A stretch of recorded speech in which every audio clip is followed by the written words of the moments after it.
네, 안녕하세요. 저 방금 소개받은 월간미술의 황석훈 편집장입니다. 처음에 이 강연 제가 제안받았을 때, 글쎄, 뭐 다들 업계 계신 분들이라서 뭐 다들 아시고 계시겠다 생각이 들어서 제가 무슨 말을 해야 될까 그런 생각을 좀 많이 했습니다. 그래서 뭔가 좀 새로운 얘기들, 그다음에 뭐 여러분들께서 생각지도 못했던 무슨 뭐 제안, 뭐 이런 것들을 제가 감히 드린다는 거는 좀 어불성설일 것 같고요. 그냥 저의 전공대로 제가 하고 있는 일대로 미술이 바라보는 미디어 아트, 네. 그리고 미술이라고 하는 영역 내에서의 미디어 아트는 지금 어느 수준인지, 그다음에 그거에 대한 현황은 어떤지, 이런 것들을 여러분들과 같이 좀 공유하는 그런 시간을 좀 가져보도록 하겠습니다. 특별하게 제가 여러분들한테 이렇게 뭐 강의식으로 말씀드리기보다는 여러분들하고 좀 작품을 좀 같이 보시면서 이제 말씀 나누다 보면, 아, 지금 미디어 아트 지금 그 상황이 여기까지 지금 이르렀구나라고 아마 느끼실 수 있을 겁니다. 무엇보다도 최근에 있어서 여러분들 다 아시겠지만 기술의 진보가 워낙에나 어마어마해졌기 때문에 사실 기존의 미디어 아트라고 하면 대부분이 이제 TV, 초상기나 아니면 TV 모니터 상에서 구현되는 그러한 영상 작업들이 대부분이었다는 걸 다 알고 계실 거예요. 하지만 지금 같은 경우에 그 기술 진보에 힘입어서 여러분들께서 길 가다가 만나는 미술 작업처럼, 네, 미술 작품처럼 미디어 작업도 여러분께서 길 가다가 만나는 그 스크린을 통해서, 대형 스크린을 통해서 만나보게 되는 그런 상황까지 이르렀습니다. 그러면 제가 좀 그래도 그 개괄이라고 말씀드려야 될까요? 어쨌든 간에 이제 미디어 아트에 대한 말씀을 드릴 때 지금 현재 미디어 아트는 어떤지 한번 말씀을 좀 드려볼게요.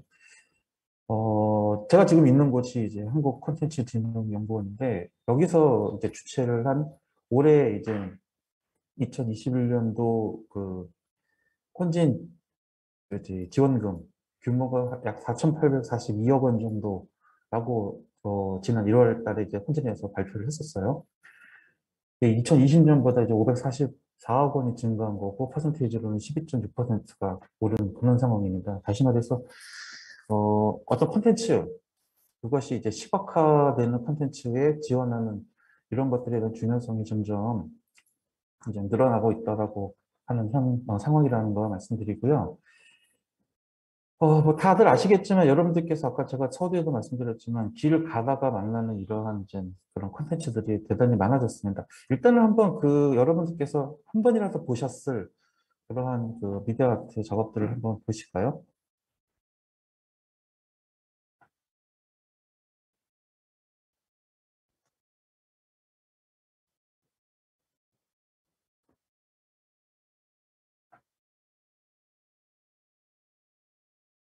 여러분들께서 뭐 다 아시겠지만 그거 삼성역에 있는 그 작업입니다. 참 사운드가 지금 제가 설정을 잘못한 것 같은데요. 잠깐만요.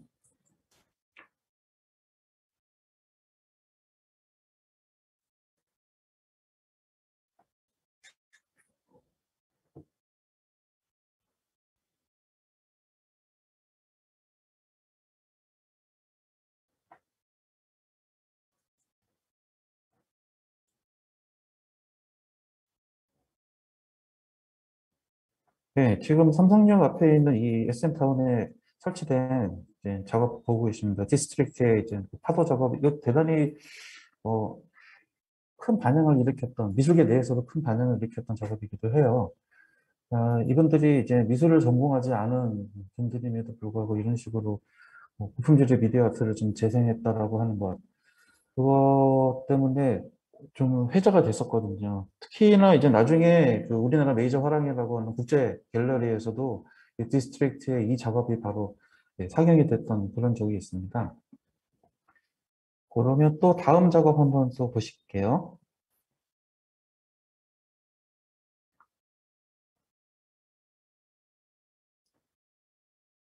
뭐 제주 방문하셔서 여러분들께서 만나보실 수 있는 작업이기도 한데요.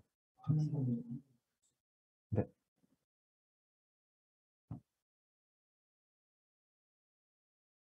근데 잠깐만요. 지금 사운드가 계속 공유가 안 되고 있는 것 같은데. 아, 네. 여러분들 제주도 가시게 되면 빛의 벙커라고 해서 이제 사방이 그 이제 영상 작업으로 갖추어진 그런 전시장을 가보실 수 있을 거예요. 안쪽에 들어가시게 되면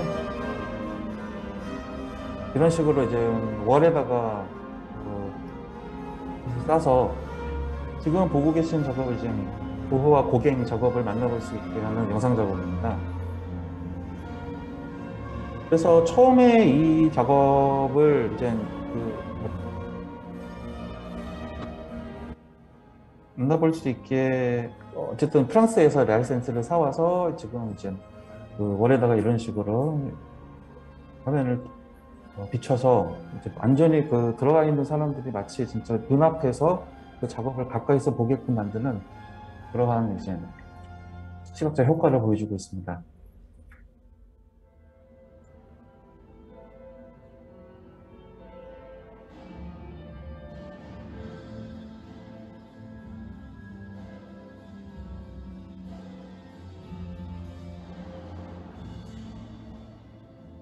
워낙에나 아시겠지만 고흐나 고갱이 우리나라에서도知名도도 높고 그다음에 대단히 인기가 많은 작가이기도 하고요. 우리나라 사람들 인상지 작업들 되게 좋아하잖아요. 작품들 되게 좋아하기 때문에 콘텐츠로서는 이제 가장 좋은 작업을 가져온 거라고 보입니다. 또 고흐랑 고갱이랑 아르리라 프랑스의 아르리라고 하는 곳에서 같이 작업을 한 그런 이제 그 이력도 있는 사람들이라 어쨌든 콘텐츠 면에서도 대단히 호응도가 높고 지금도 이제 많은 분들이 여기 찾고 있는 그런 곳이기도 합니다. 이곳에서는 이전에는 이제 클림트의 작업이 이런 식으로 이제 영상으로 이제 보여줬던 그런 이력이 있습니다.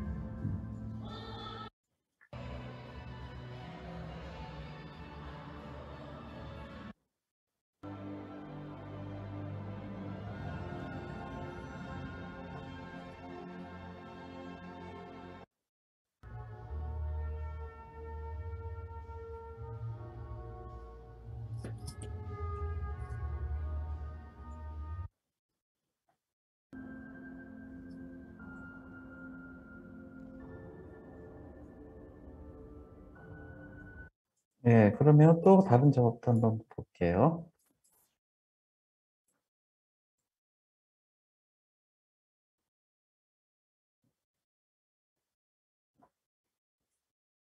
이 팀 랩이라고 하는 팀의 이제 라이프전 전시장 전시 광경인데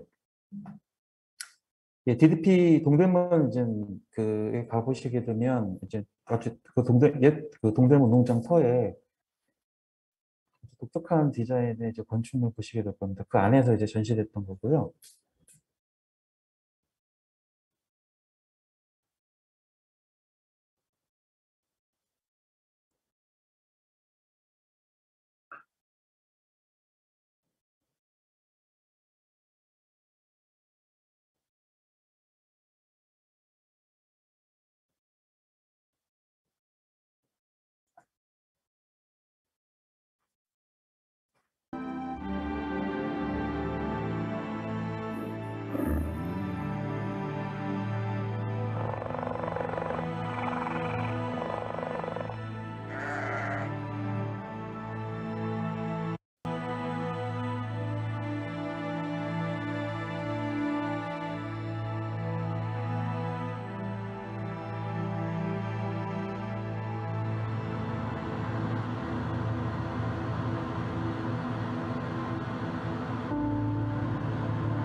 예, 뭐 현장에서 미디어 아트를 계속 접했던 저도 대단히 이런 전시장에 가보게 되면 이제 기존의 미디어 아트에 대한 저의 선입견이 정말 많이 깨지는 걸 많이 느껴요. 다시 말해서 진짜 기술의 진보가 미디어 아트를 정말 이끌어가고 있구나라고 하는 착각이 일으킬 정도로 네, 대단히 놀라운 작품들이 계속 속속에 등장하고 있습니다. 말씀드렸지만 이전에 이제 미디어 아트 같은 경우에 여러 공개적인 장소에서 이것을 그 컨텐츠를 갖다 보여줄 수 있다라고 하는 그런 장점이 있음에도 불구하고 사실 지금 기술적으로 그것들이 이루어지지 못한 점이 대단히 많았었거든요. 자, 그러면 제가 미디어 아트가 왜 이런 식으로 기술의 진보에 힘입어서 더 발전할 수 있는 여지가 있는지 한번 좀 생각을 해봤습니다. 그래서 사실은 제가 이제 만들고 있는 월간 미술을 통해서 이 미디어 아트에 대한 그런 특집들을 최근에 이제 냈었는데 그것들을 좀 정리를 하면서 여러분들과 좀 내용을 좀 한번 나눠보겠습니다. 이 미디어 아트라고 하는 것들이 이전에는 보통 그렇게 됐죠. 이제 일반적인 미술 장르의 한 장르가 됐습니다. 여러분들 다 아실 거예요. 백남준이라고 하는 이제 걸출한 작가를 알고 계신데 대한민국을 대표하는 이제 미디어 아티스트로 대단히 유명해지셨죠. 근데 여러분들 아실지 모르겠지만 1983년인가요? 우리나라 첫 컬러 TV가 이제 그 전파를 쏘면서 처음 그 컬러 TV를 통해서 보여줬던 그 영상이 바로 백남준의 굿모닝 미스터 조지 오웰이라고 하는 이제 그 작업들 여러분들 예, 새벽 내내 보셨을 거예요, 아마. 예, 밤새 그거 보여줬었는데, 미디어 아트가 그때 우리나라에 처음으로 소개가 된 겁니다. 영상을 통해서. 그러니까 보통 우리가 그때까지 미술이라고 하는 작업은, 여러분 보통 캔버스, 아니면 이제 조각, 이런 것들로서만 이제 전달이 되다가, TV라고 하는 그 매체 자체가 하나의 그 작업을 전달하는 매개체로도 작동할 수 있겠구나라고 하는 가능성을 사람들이 이제 인식하기 시작한 거죠. 그래서 대중화가 이루어졌습니다. 미디어 아트는 장소에 구애받지 않고 꼭 전시장, 이른바 화이트 큐브라고 하는 전시장에 가지 않더라도 우리가 접할 수 있는 그런 예술 장르가 될 수 있겠다라고 하는 가능성들을 이제 본 것이었죠. 그런데 지금 같은 경우에는 어떤 또 변수가 생겼느냐, 어, 증강현실이나 가상현실. 그러니까 이런 기술적 발전이 이루어졌다라고 하는 그런 현실을 맞게 됩니다. 어, 이런 그 증강현실과 가상현실, 공이 들어가는 현실이잖아요, 현실. 내가 알고 있는 현실은 내가 땅을 이제 밟고 서 있는 이곳에서 내가 경험하는 것만이 내가 인식할 수 있는 현실이라고 했던 그런 생각들이 점점 벗어나게 된 거예요. 그러니까 공간에 내가 있는지 어떤 공간에 제가 들어간다라고 하는 것에 대한 개념이 바뀐 게 제가 제 주체적인 의식을 가지고 공간에 들어가서 거기서 내가 보고 싶어 하는 시각적인 요소들을 살피는 게 아니라 그냥 제가 있는 곳의 가상이든 아니면 현실적인 공간이든 거기서 전개되는 모든 시각적인 정보가 나의 현실이다라고 하는 것에 대한 인식이 트이기 시작한 거죠. 더불어서 이제 코로나19 사태를 맞이해서 사람들이 굳이 어느 공간에 꼭 가지 않아도 내가 현실에 있다라고 하는 그런 인식이 점점 더 강해지게 됐습니다. 다시 말해서 비대면 문화 이런 것들이 전개되기 시작한 거죠. 또 하나, 사실 여러분들께서 이제 길을 가다가 만나는 그런 미술 작품들이 있을 거예요. 네, 대부분들이 큰 빌딩 앞에 서 있는 이제 공무 미술 작업들을 여러분들 자주 보시게 될 거고, 또 어디 회사 같은 데 들어가시게 되면 로비에 걸려 있는 하다못해 이제 표면, 회화 작업이라도 하나씩 걸려 있잖아요. 그렇게 만났었던 미술 작업들, 이것들에 대한 패러다임이 점점 변하게 됩니다. 그래서 여러분들께서 보통 미술이라고 하는 것에 대한 장르적 부분 되게 단순했잖아요. 회 아니면 조각 정도였었는데 아까 처음에 굿모닝 미스터 조지 오웰 백남준 작업처럼 TV를 통해서 우리가 그러니까 미술 작품을 만날 수도 있겠다라고 하는 그런 인식이 트였고 그 다음에 미술 작품을 보려면 보통 여태까지는 우리가 전시장에 갔어야만 됐잖아요. 그래서 보통 전시장을 미술판에서는 이제 사방이 하얀 그 공간이라 해서 화이트 큐브라고 얘기를 하는데, 여러분들께서 길을 다니시다가 만날 수 있는 그런 미술 작업들. 다시 말해서 그 화이트 큐브에서 작업이 바깥으로 튀어나가게 된 겁니다. 그래서 길거리 어디서나 만날 수 있는 그런 상황을 맞이하게 됐어요. 그래서 사람들이 그 미술 작품을 어디서나 만날 수 있게 되는 그런 것들을 부지불식간에 인식하기 시작한 거죠. 그런 미술 작업들을 보통은 저희가 공공 미술이라고 얘기를 하게 되는데 사람들이 그 미술 작품을 보고 그 불특정 다수가 미적 체험을 할 수 있도록 하는 이런 공공성이라고 하는 개념들이 이제 생겨나기 시작하게 된 겁니다. 그런 공공성에 대한 개념들이 처음에는 보통 조각 작업으로 시작이 되다가 지금 같은 경우에는 영상 작업에까지도 이제 퍼졌던 그런 상황을 맞게 된 거죠.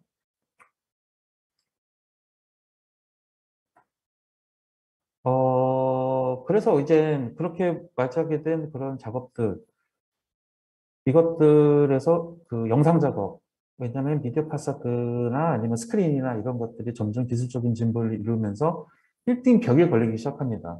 빌딩 벽에 걸리기 시작하면서부터 그 안에서 새로운 공간을 이제 만들어내게 됩니다. 어, 그냥 스크린이라고 생각할 수 있어요. 그냥 지나가다가 정보나 이런 것들을 취득할 수 있게끔 만들어주는 그런 스크린이라고 생각할 수 있지만 이제 우리가 생각하는 스크린이라고 하는 개념 자체가 완전히 바뀌어 버렸잖아요. 여러분들께서 한 손에 만지작거리고 계시는 이 전화기를 한번 생각을 해보시거나 아니면 패드류의 타블렛 PC를 생각해 보시면 이런 개념들이 어떻게 변했는지를 바로 아실 수 있을 겁니다. 이전에는 스크린은 정보를 전달해주는 일방적인 그런 디바이스였잖아요. 그리고 일방적인 그런 개념으로서의 그냥 장비였을 뿐이었습니다. 근데 지금 스크린은 어떻게 됩니까? 나의 손가락의 터치에 반응하게 되는 상호 교감이 이루어지는 그런 개념으로 바뀌어졌어요.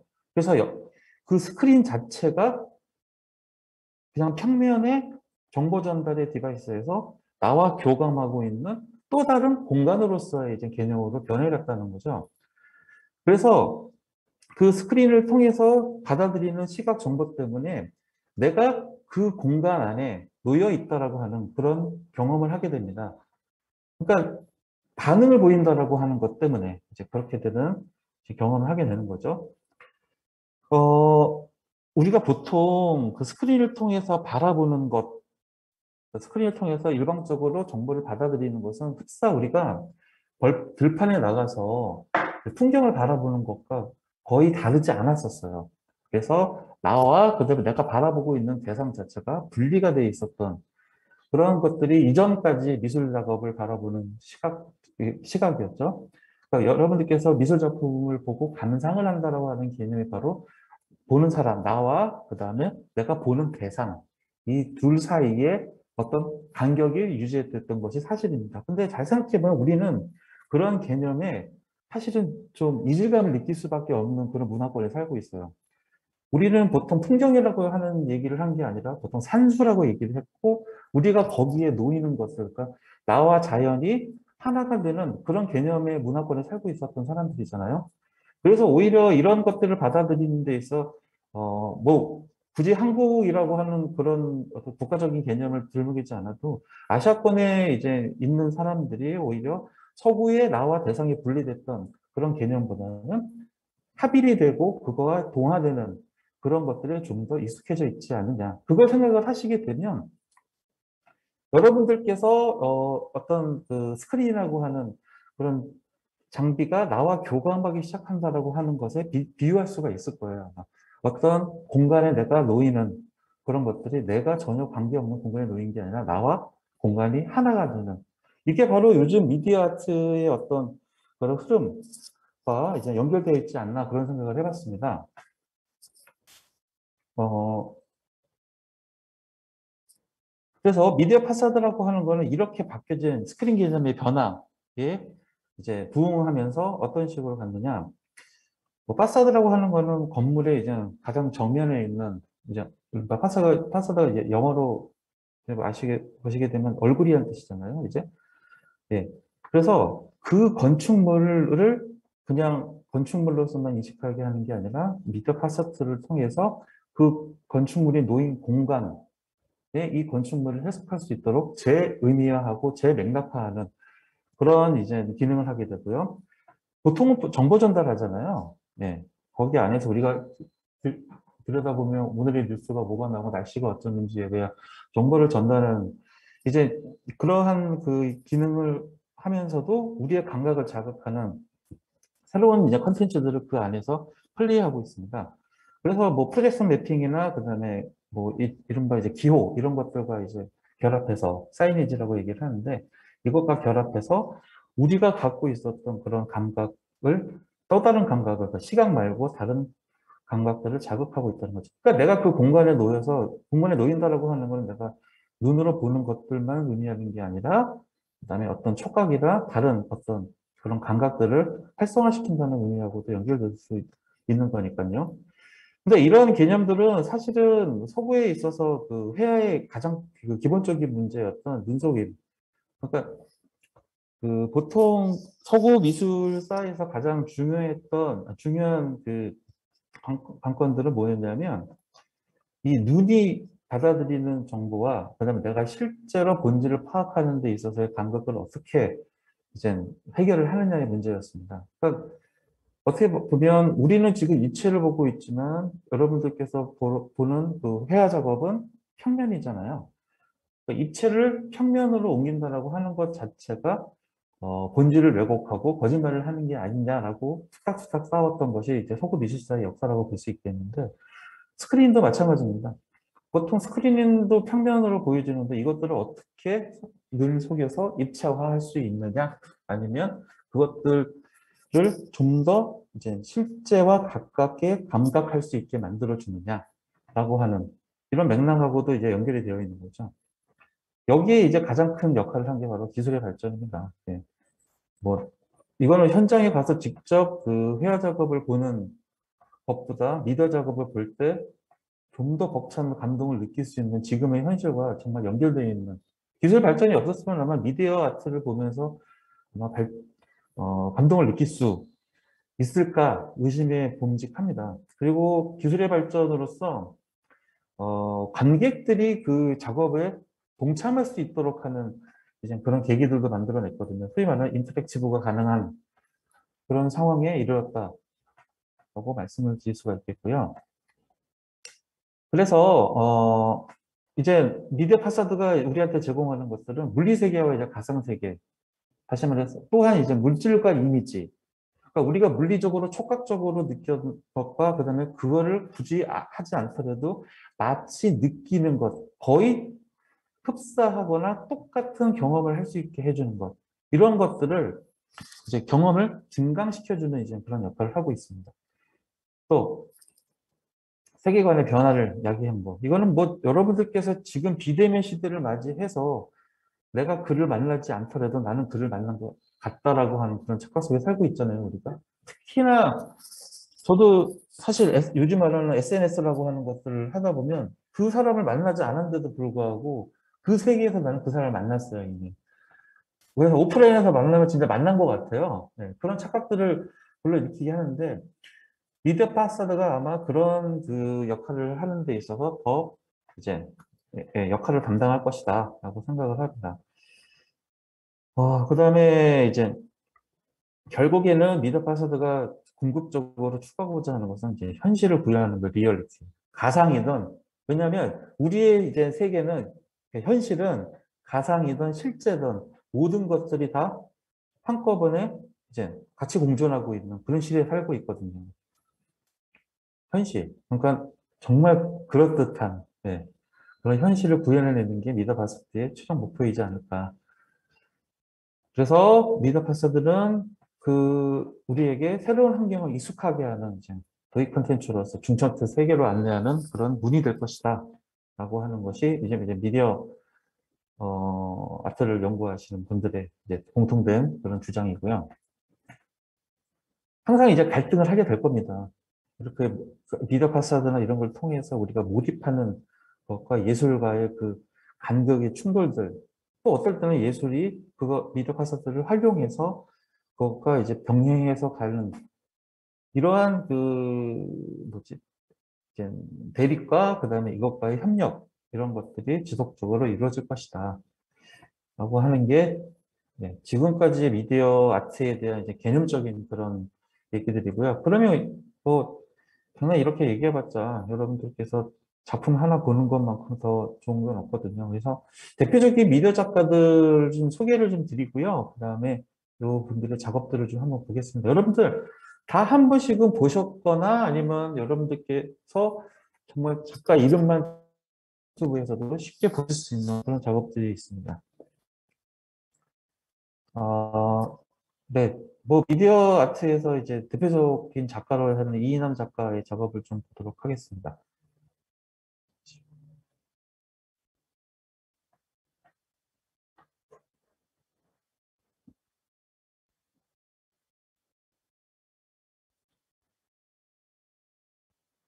여기가 이제 이인남 작가의 그 광주에 있는 스튜디오거든요.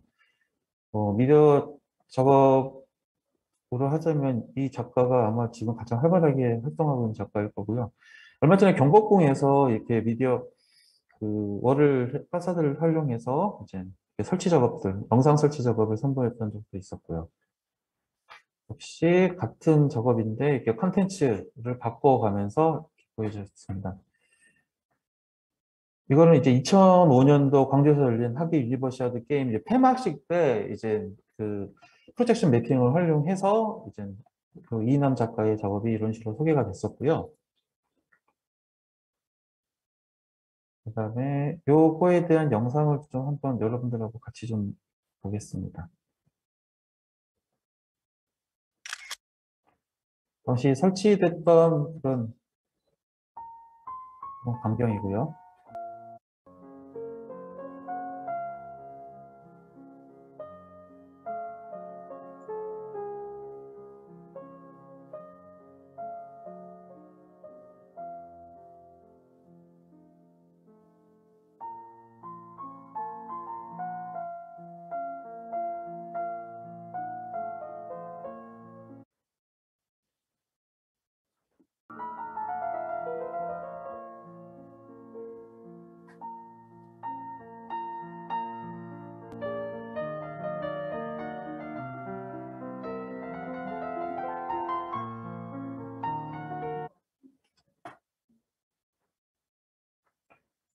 네, 이게 이인남 작가의 광화문에 설치했던 작업 구동 장면이고요. 그 다음에 유니버시아드 게임에서는 어떤 식으로 구동이 되는지 한번 영상을 보시겠습니다.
네. 그 이남 작가의 작업은 워낙에나 이제 그 뭐지 많이 알려져 있으니까 여러분들께서도 유튜브에 들어가시게 되면 본인 스스로가 또 자기 채널을 운영하고 계시거든요. 혹시 만약에 보실 수 있으면 한번 나중에 찾아서 보시기 바랍니다. 그다음에 이남 작가의 작업은 지금 여러분들께서 이제 호남고속도로 내려가다 보면 광주 톨게이트에서 이남 작가의 이 미디어 작업들을 또 만나보실 수 있어요. 그러니까 이러한 작업들 같은 경우에는 말 그대로 공공미술이잖아요. 그러니까 미디어 보통의 공공미술의 개념 자체가 아까도 이제 변화됐다라고 했던 그런 상황을 맞이해서 이제 미디어 작업도 공공미술로서 기능을 할 수 있다. 근데 이러한 기능을 할 수 있게끔 만들어주는 것이 바로 기술적인 진보가 바탕이 됐기 때문에 가능했다라고 말씀드립니다.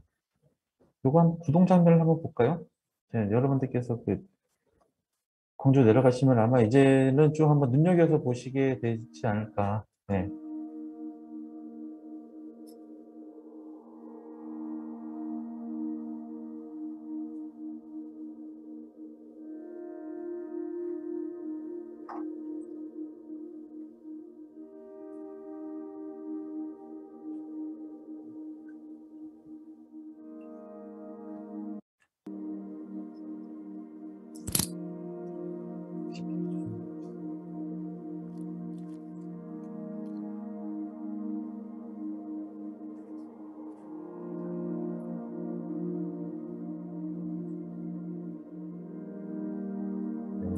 이렇게 보여집니다.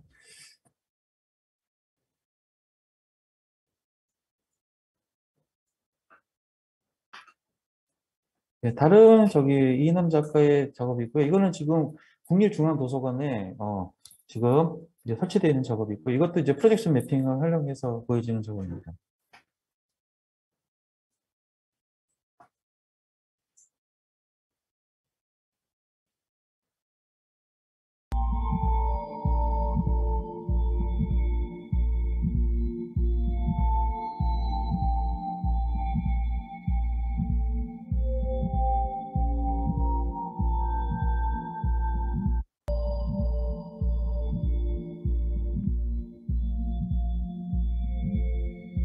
네, 이런 식으로 구동이 되고요. 네.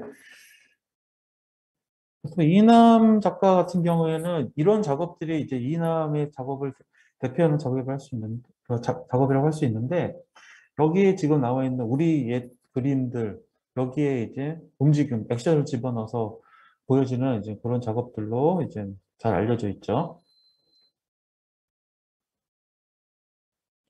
최근에 이제 이남 작가는 중국에서 이제 그 프로젝트를 하나 진행했었는데, 이거는 정말로 이렇게 폭이 한 30m가 넘는 두 개의 건물 벽에다가 이렇게 이제 프로젝션 매핑을 했던 그 작업 영상을 보고 계십니다. 그러니까 30m가 아니라 300m짜리 지금 프로젝션을 한 거였거든요.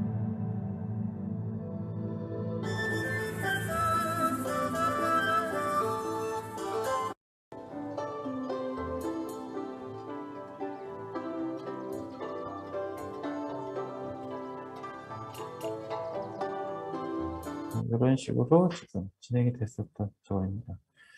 그 다음에 대표적인 또 작가 중에 이제 김첸칩스의 작업들도 한번 좀 살펴보도록 하겠습니다. 김첸칩스 같은 경우에는 이제 한국 여성 작가와 그 다음에 이제 그분하고 같이 작업하고 있는 외국 작가의 콜라보 그룹입니다.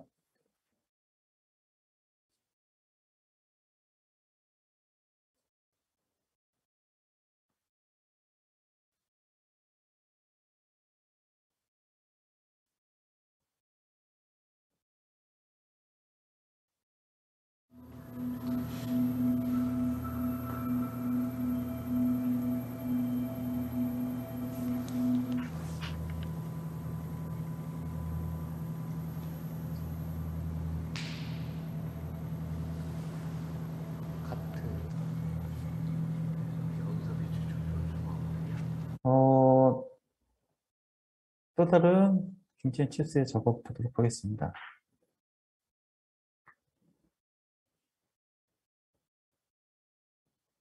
I'm Elliot. I'm Mimi. 지금 김첸치스도 작가고요. So we're 헤일로라고 하는 작업 설치 장면들 전부. 바람 아니면 물. not overcome the sun. It's 그래서 to 이제 redirect 그 it. 햇빛이 들어오는 방향에 따라서 So 저기 we spent a 이제 lot of time 요게 trying to develop these robotic 오토매티컬리하게 mirrors, 이제 which would be able to achieve the level 바뀌어지면서 of accuracy 여기에 we wanted. 다양한 We're still in 빛을 this journey now, 반사하는 finding 그다음에 그 위에 이제 seeing what it would be 연모를 like and 만들어서 making 이제 decisions 좀더 which help form it. 그냥 So 환상적인 when you 그런 ask a 장면을 question, 연출해내고 you'd always 있는 end 거죠. up with something else to relies on something else, to relies on something else, until it becomes a circle. 그러니까 지금까지 여러분들하고 지금 보고 계신 작업들의 공통점들이 있어요. 뭐냐면 야외에서 지금 이 작업들을 볼 수 있다는 거죠. 여러분들께서 보통 전시장에서 미술 작품 보려면 전시장 간다고 생각을 하게 되는데, 이 작업을 보려면 야외에 나가야 됩니다. 길거리에 나가서 볼 수가 있어요. 그러니까 이 작업들은 이제 더 이상 우리가 생각하듯이 어떤 이렇게 제한적이고 누군가만 볼 수 있는 그런 작업이 아니라고 하는 거죠.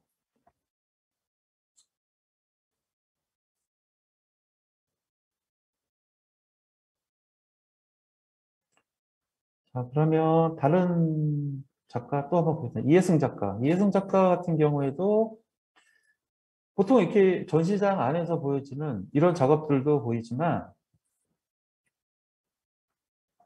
아까 그 디스트릭트가 파도 작업했던 것처럼 그 스크린을 활용해서 이제 움직이는 그런 작업들도 선보였었습니다. 그래서 작업 구동이나 이런 것들 한번 좀 보겠습니다.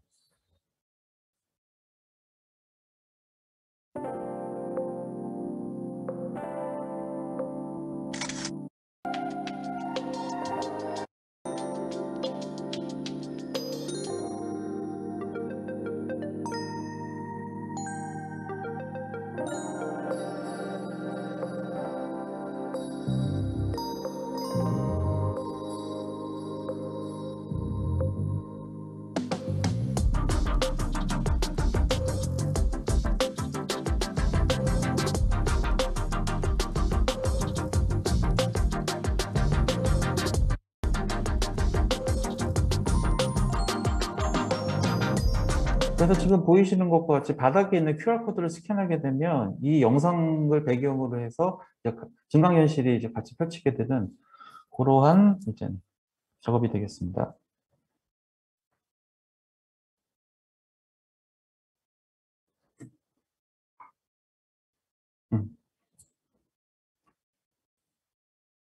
이승 작가의 이 작업은 여러분들, 잠깐만요. 네, 이 작업은 여러분들 그 서울역에 있는 고가도로를 갖다 지금 문화공간으로 바꿨는데, 거기에서 이제 영상되고 있는 그런 작업이고요. 이때 프로젝트에 대한 그 고가도로 위에서 여러분들께서 이 장면들을 보실 수 있을 겁니다. 그래서 건물 외벽에다가 이제 보여지는 작업이고요.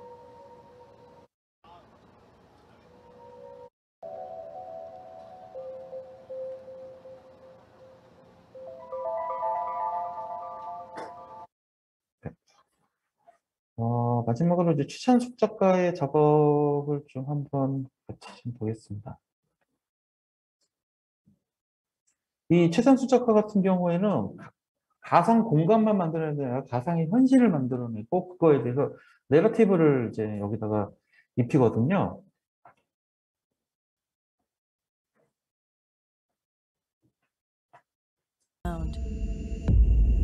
It's contacting with the orbit. Ground never gets bigger. Be firm. 절대 늘어나지 않는 땅이여, 단단히 있으라. 내 아버지는 못마땅한 듯 그렇게 말씀하셨다. 그래서 어쨌든 간에 실제로 존재하지 않는 그런 그 현실을 만드는 것 같은데 여기에 이 사람은 픽션적인 그런 요소도 가미하고 있는 그런 작업을 보여주고 있는 거죠. 하고 있나요? 네. 아무튼 네, 마무리를 좀 하자면 지금 마지막으로 보고 계신 작가는 이제 강희연 작가고요. 강희연 작가 같은 경우에는 아까도 말씀드렸지만 전반적으로 되게 압도적인 그런 그 시각적인 착각을 좀 일으키게 만드는 그런 작업들을 보여주고 있습니다. 여기에 지금 보고 계시는 그 네 개의 화면이 보이시는데, 그러니까 현실에서 구축되지 않은 그런 그 또 다른 공간이나 이런 것들을 이제 보는 사람들로 하여금 이제 시각적으로 압도를 해서 마치 이 안에 자기가 이제 포함되어 있는 듯한 그런 시각적 착각을 만드는 그런 작업을 보여주고 있죠. 또한 이제 이 작가의 특징은 우리가 보고 있는 사면이나 벽 이런 데 이제 프로젝션을 하는 게 아니라 이 작가 같은 경우에는 내가 들어가 있는 모든 공간에 틈새 하나 없이 프로젝션을 하는 그런 작업을 보이는 그런 특성을 보여주고 있습니다.